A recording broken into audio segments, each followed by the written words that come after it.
안녕하세요. 자, 오늘은 네이버 소식입니다. 그 뉴스 제휴, 심사 이걸 2년 만에 다시 시작한다고요? 보내주신 자료 보니까 6월에 새로운 시스템을 출범시킨다는데, 네, 맞습니다. 기존의 뉴스 제휴평가위원회 재평이라고 불렀죠? 그게 중단된 지 딱 2년 만이네요. 근데 이번엔 분위기가 좀 다른 것 같아요. 예전 재평위는 약간 제재? 이런 느낌이 강했는데, 그렇죠. 이번엔 좀 더 새로운 매체들을 받아들이는 쪽으로 문을 좀 더 여는 방향으로 가는 것 같습니다. 그 점이 핵심인 것 같네요. 한번 자세히 들여다보죠. 네이버가 직접 이걸 만든다고요? 새로운 뉴스 제휴위원회.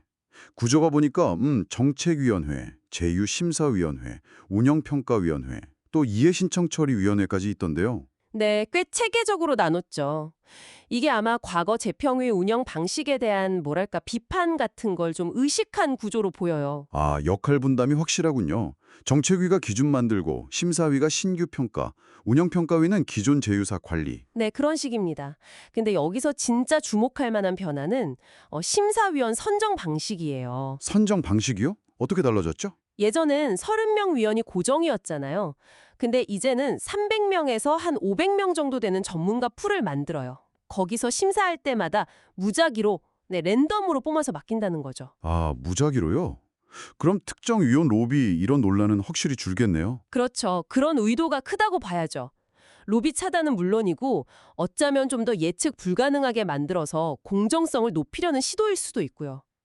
그리고 정량 평가 비중을 50% 이상으로 둔다는 점도 좀 눈여겨볼 부분입니다.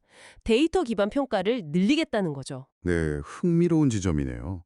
그런데 자료 보다 보니까 좀 의외인 게 그 정책위원회 구성에요. 학계 법조계 전문가 말고요.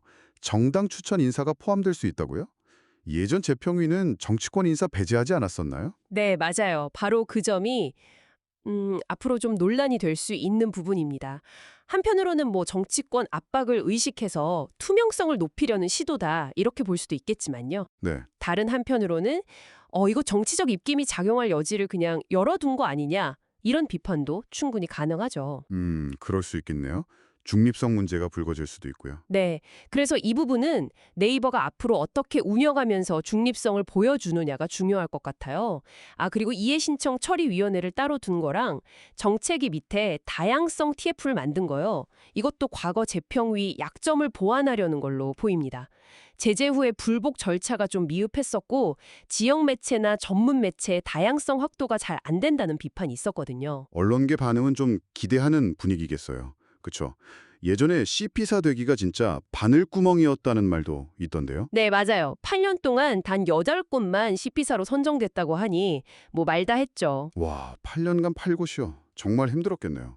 특히 뭐 지역 언론이나 작은 전문 매체들은 더더욱 기회가 없었을 거고요. 네, 그래서 이번에 입점 문턱이 좀 낮아지지 않을까 하는 기대감이 분명히 있습니다.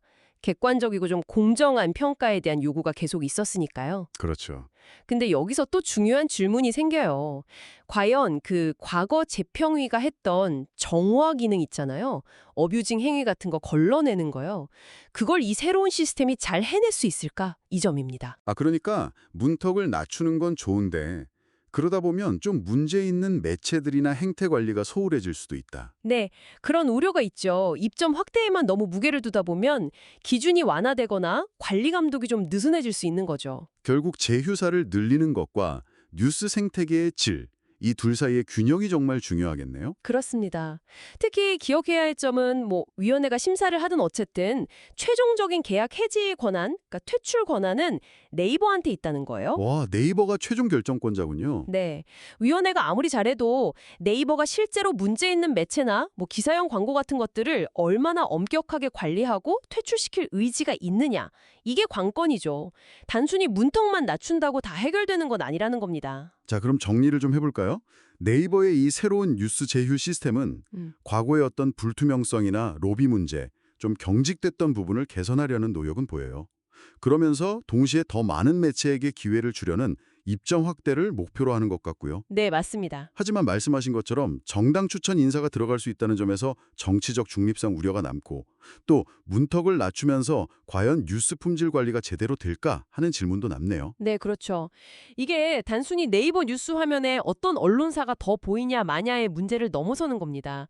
이 디지털 플랫폼 시대에 미디어 다양성을 어떻게 확보할 건지, 플랫폼의 책임은 어디까지인지, 또 정치적 영향력이나 저널리즘의 기준 사이에서 어떻게 균형을 잡을 건지, 이런 아주 근본적인 질문들을 던지고 있는 거죠. 그렇군요. 그래서 이 새로운 시스템이 앞으로 만들어갈 뉴스 생태계가 과연 어떤 모습일지 계속 관심을 가지고 지켜보시면 좋겠습니다.